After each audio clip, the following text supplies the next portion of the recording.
presidente Wickelmann, gracias por el espacio, por esta coordinación, saludar a los colegas de Cancillería también, agradecerles por esta permanente coordinación y vínculos estrechos que hemos desarrollado en este último periodo, recalcar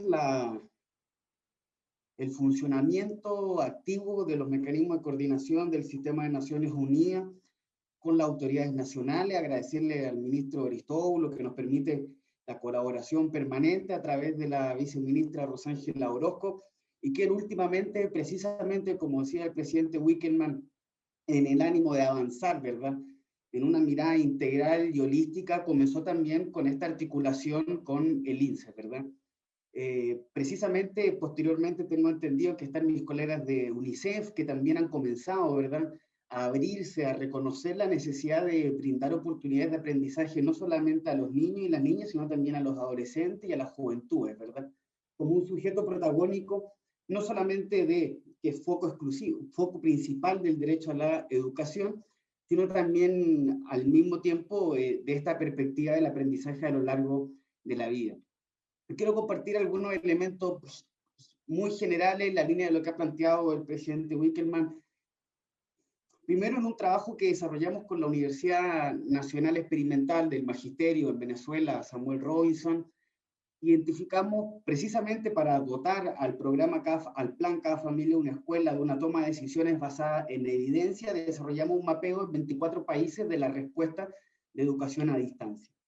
Lo que nos damos cuenta en los 24 países que el 80% más del 90% está desarrollando alternativas de continuidad educativa mediante plataformas virtuales, el 80% mediante la televisión, 6 de cada 10 países lo hace mediante radio, 4 de cada 10 mediante medios impresos, 1 de cada 10 países, que fue el caso de Venezuela y de Jamaica, lo hace a través de la prensa, ¿verdad?, insertando actividades programáticas los días viernes que la familia les puede dar seguimiento la semana siguiente.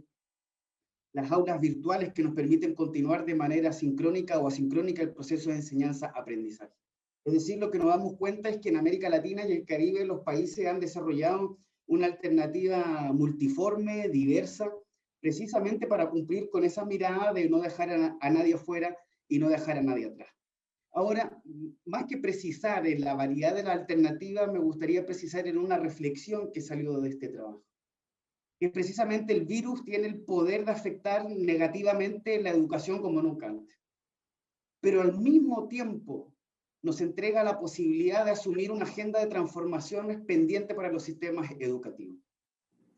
Y creo que lo que hemos venido trabajando parte del entendido de, aunque los riesgos son claros, es necesario el atrevimiento de pensar y actuar para abrir una ventana de oportunidad que busque, quizá como decía Paulo Freire, un inédito viable, y que logre sintetizar un sistema educativo que es completamente inédito de lo que conocíamos a la fecha.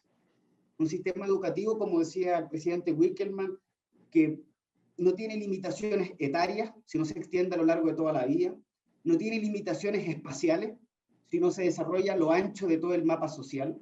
Es decir, como dice el Instituto de Aprendizaje a lo largo de la vida de la UNESCO, no es solamente un aprendizaje a lo largo de la vida, sino también a lo ancho de la vida. Es en el centro escolar, pero es también en el lugar de trabajo, en el barrio, en la familia, en los distintos espacios de sociabilidad comunitaria. Y creo que precisamente, junto con el ministro Aristóbulo, la viceministra Rosángela, colegas de CENAMEC, de la Dirección de Investigación, desarrollamos un humilde trabajo que decíamos, bueno, ¿cuáles son estos inéditos viables que se desarrollaron en Venezuela? Y a esto le llamamos la educación lugarizada desde lo común.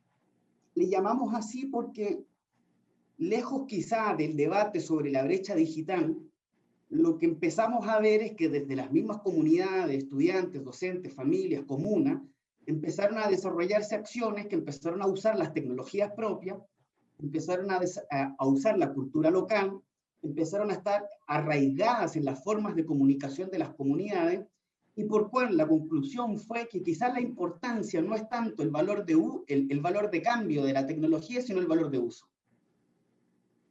Es decir, al parecer lo gravitante del proceso de educación a distancia no era la última tecnología, no era tener acceso a la última plataforma tecnológica, a la última herramienta, sino como hemos dicho, era la capacidad del artesano, la artesana, del educador, de la comunidad de trabajar esa herramienta.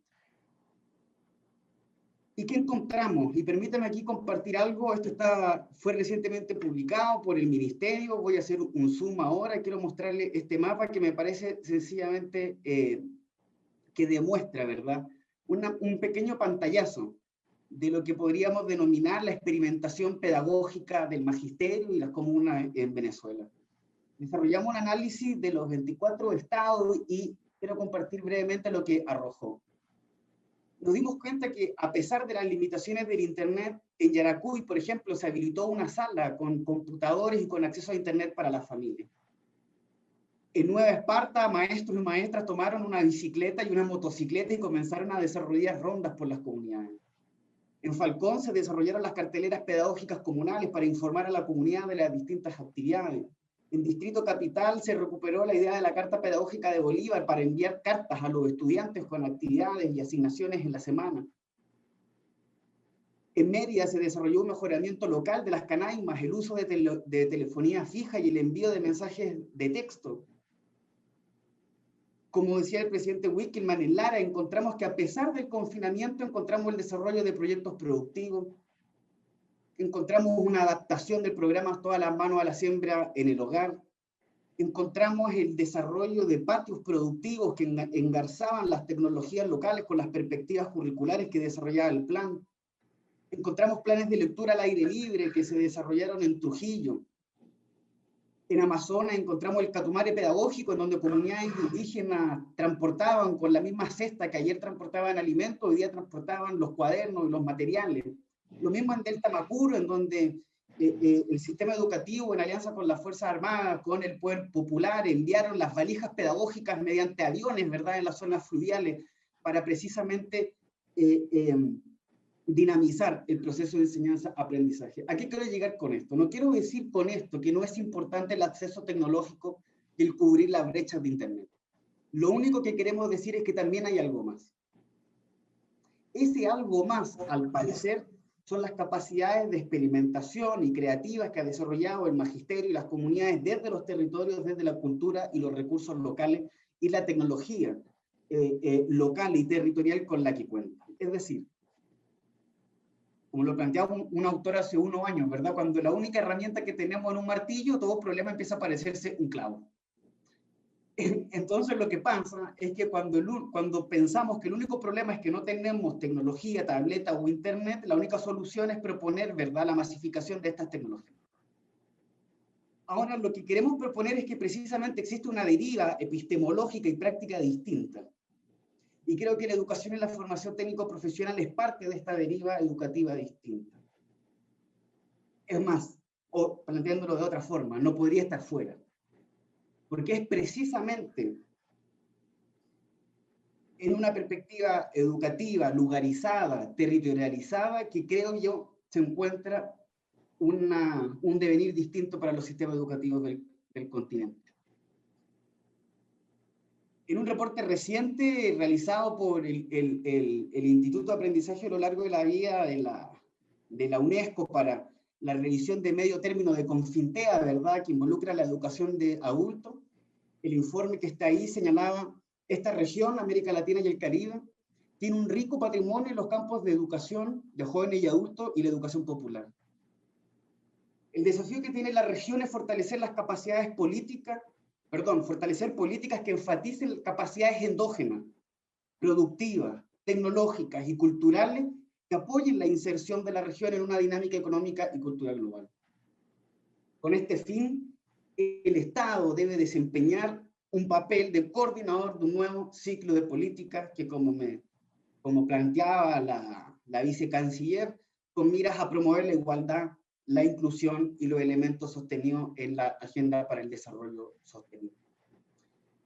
Si vemos, y todos sabemos, el objetivo de la Agenda del Desarrollo Sostenible está compuesta por un conjunto de objetivos. El objetivo número 4 es educación. El objetivo número 4 de educación tiene 10 metas. Y estas 10 metas son las que tenemos acá.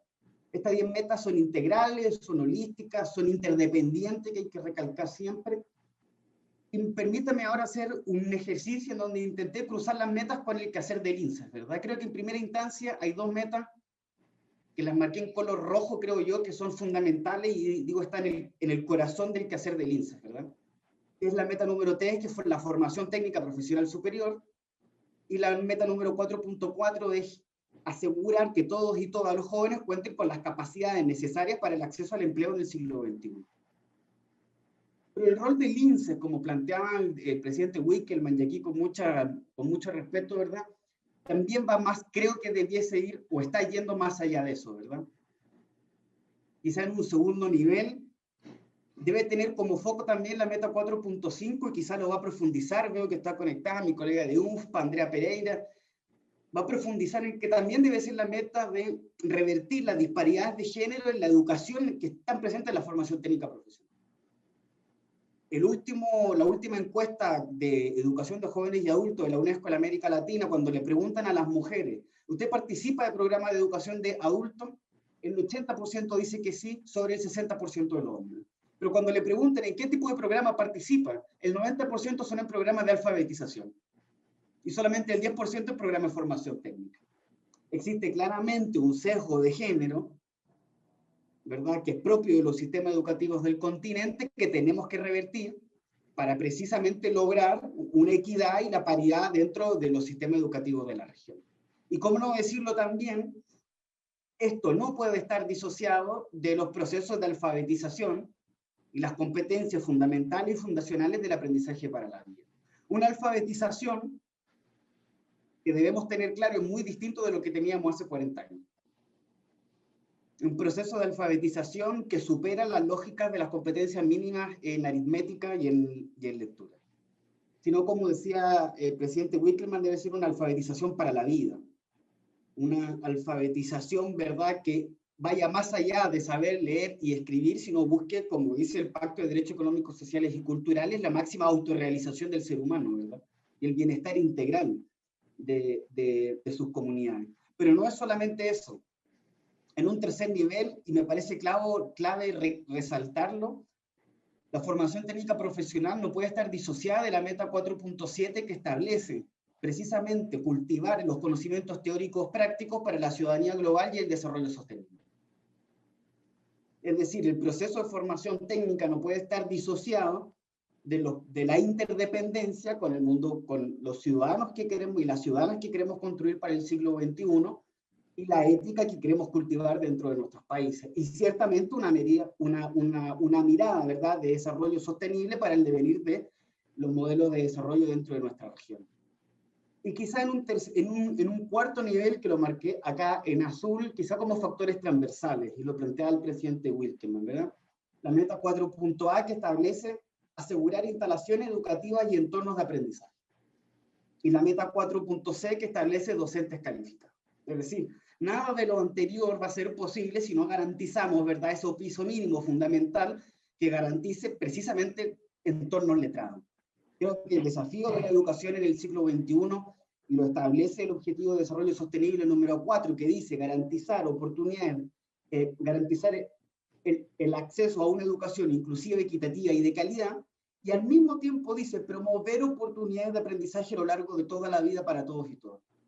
¿Qué significa esto? Garantizar una buena escuela pública, pero al mismo tiempo garantizar territorios de aprendizaje, garantizar entornos letrados, bajo la categoría que cada uno quiera utilizar. Lo que está claro es que la perspectiva necesaria es tener una territorialización de la política pública que permita engarzar el sistema educativo con lo económico, con lo político, con lo social y con lo cultural.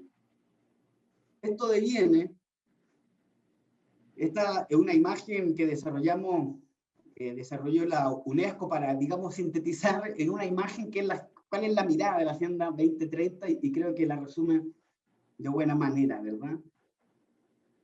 Acá en este plano que está arriba me parece interesante esta mirada, el enfoque holístico, multisectorial, en donde la unidad de planificación educativa no es la escuela, sino es un entorno, es un territorio, es un barrio.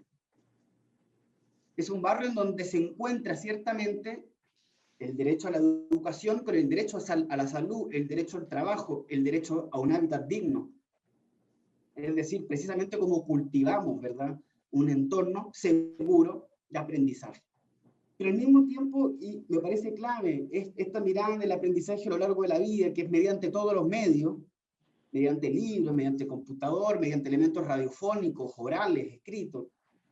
Y como decía el presidente Wickelmann, es de la cuna a la tumba, ¿verdad? Es del nacimiento hasta la muerte. Aprendemos de forma permanente a lo largo de toda nuestra vida, y no solamente eso, sino en cualquier lugar, como dijimos, en la escuela, en el barrio, en el trabajo, en el hogar. Esta imagen, y con esto ya voy cerrando, fue desarrollada por el equipo del reporte global de la UNESCO en el año 2015, cuando se abre el debate de la Agenda 2030, y muchos de nosotros le preguntábamos, bueno, ¿qué significa un sistema de aprendizaje a lo largo de toda la vida, verdad? Y lo que nos damos cuenta en este esquema, que ciertamente es un esquema, digamos, considerémoslo como un esquema base, ¿verdad? Pero me parece muy interesante, es que nos muestra que el sistema educativo, desde la perspectiva del aprendizaje a lo largo de toda la vida, es mucho más grande que un cuadrante limitado al sistema escolar formal. Y lo que vemos acá es que se extiende desde la educación primaria hasta los niveles de doctorado, ¿verdad? Pero que tiene niveles también en la formación técnica profesional, la educación de segunda oportunidad, el aprendizaje de oficio. Me parece clave lo que plantea el presidente Wickelmann, y es recalcado acá, ¿verdad?, que son los marcos de cualificaciones, o lo que se conoce también como el reconocimiento, validación y acreditación de aprendizaje, ¿verdad? Es decir, el puente necesario para que el sistema educativo verdaderamente permita trayectorias móviles en el tiempo son los mecanismos de reconocimiento de saberes. Si no tenemos reconocimiento de saberes, más bien la oferta educativa se convierte en cuadrantes estancos, fragmentados, que no permite al educando precisamente transitar de un medio a otro dependiendo del contexto. Y lo que necesitamos es transitar de un espacio a otro en igualdad de condiciones. Y la igualdad de condición depende de que esos conocimientos sean reconocidos. Entonces me parece clave en este esquema, como lo vemos también, que aborda no solamente lo formal, sino también lo no formal. Los programas de alfabetización para jóvenes y adultos, en donde las misiones, la Dirección de Educación de Jóvenes y Adultos, con la directora Belki Sánchez, con quien hemos trabajado también, tiene un largo desarrollo, ¿verdad? Los programas extraescolares, la formación de competencias para la vida, pero no solo eso, incluso vemos acá el aprendizaje informal, ese aprendizaje diario, como decía el presidente Wickelmann, ese aprendizaje que se aprende en la vida, digamos, ¿verdad? Y eso también es parte de un entramado, digamos, ecosistémico de oportunidades de aprendizaje a lo largo y ancho de la vida. Y ciertamente, la educación, también como lo decía la vicecanciller, debemos comprenderla, que el derecho a la educación es un derecho habilitador de otros derechos. Creo que durante mucho tiempo pensamos la educación de manera pasiva, es decir, ¿qué educación necesita el modelo de desarrollo? Independiente del modelo de desarrollo que elija el país, ¿verdad? Y pensábamos, ¿qué educación necesita el modelo de desarrollo? Creo que la pregunta hoy día es inversa. Es cómo la educación puede construir un modelo de desarrollo distinto, que sea sostenible, que esté basado en el equilibrio con la madre tierra, que sea justo, etcétera, etcétera, y toda la búsqueda, digamos, que tenemos. Y un principio fundamental para eso es comprender que el garantizar el derecho a la educación es una llave para otros derechos. En efecto, no vamos a garantizar el bienestar integral del ser humano si no garantizamos el derecho a la educación. El derecho a la educación precisamente nos permite construir o alcanzar el trabajo decente, la acción contra el cambio climático, garantizar ciudades sostenibles, la producción y el consumo responsable, la equidad de género, la salud y el bienestar, y así sucesivamente. Por último, y esto en un trabajo que desarrollamos hace un tiempo, ¿verdad? ¿Qué elementos creo yo que se vienen, o a modo de quizá humilde sugerencia, ¿verdad? Primero, creo que resituar la importancia de la alfabetización en el siglo XXI. Si hablamos que el aprendizaje a lo largo de toda la vida, debemos partir del entendido de que la alfabetización es permanente. Es decir, no existe un estadio dicotómico de alfabetizado o no alfabetizado. Precisamente los estudios recientes de neurociencia nos dicen que a pesar de que yo puedo declarar que estoy alfabetizado, si el proceso de aprendizaje no continúa y es permanente, esa condición puede ser revertida, ¿verdad? Por cuál es el aprendizaje permanente, a lo largo de la vida, con una mirada transformadora, y que restituemos nuevamente el debate por la alfabetización en el siglo XXI, me parece fundamental, y claramente creo yo el rol del INSE puede contribuir también a esa problematización, ¿verdad?, de los procesos de alfabetización en el siglo XXI. Segundo, una ampliación integrada del sistema educativo. Una ampliación, digamos, a lo largo y a lo ancho. A lo largo, durante toda la edad, y a lo ancho, en los distintos espacios de formación de la vida, ¿verdad? Técnico profesional, formal, no formal, regular, postsecundaria, etc. Al mismo tiempo, como dijimos, una diversificación del sistema educativo, es decir, proponerse ir más allá de las competencias básicas cognitivas y precisamente proponerse el aprendizaje integral del ser humano, que debe abordar lo productivo, debe abordar lo conductual y claramente debe abordar lo afectivo y lo socioemocional. Y por último, la necesidad de una ecologización del sistema educativo. A una ecologización no me refiero solamente que sea sostenible, que sea verde, sino me refiero que el sistema educativo debe estar entrelazado, ¿verdad?, con los distintos campos de la vida social, con lo productivo, con lo económico, con lo cultural, con lo territorial, en definitiva, con el hábitat. Quería compartir esos elementos, agradecerle, colegas del INSE, agradecerle a Cancillería nuevamente, a las autoridades y a todos los colegas del Sistema de Naciones Unidas con quien estamos colaborando en este evento. Así que muchas gracias, director, y quedamos a disposición.